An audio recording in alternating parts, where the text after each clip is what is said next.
ایک دن رسول پاک نے اصحاب سے کہا، دے مال راہ حق میں جو ہو تم میں مالدار۔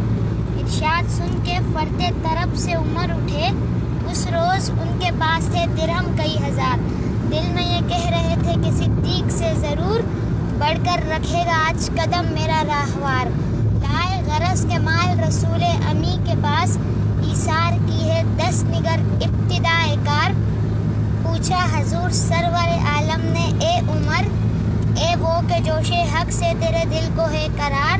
رکھا ہے کچھ عیال کی خاطر بھی تو نے کیا، مسلم ہے اپنے خیش و اقارب کا حق گزار۔ کی عرض نصف مال ہے فرزند و زن کا حق، باقی جو ہے وہ ملت بیضا پہ ہے نثار۔ اتنے میں وہ رفیق نبوت بھی آ گیا، جس سے بنائے عشق و محبت ہے استوار۔ لے آیا اپنے ساتھ وہ مرد وفا سرشت، ہر چیز جس سے چشم جہاں میں ہو اعتبار۔ مل کے یمین و درہم و دینار و رخت و جنس، اسپِ قمر سم و شتر و قاطر و حمار۔ بولے حضور چاہیے فکر عیال بھی، کہنے لگا وہ عشق و محبت کا رازدار۔ اے تجھ سے دیدہ مئو انجم فروغ گیر، اے تیری ذات باعث تکوین روزگار۔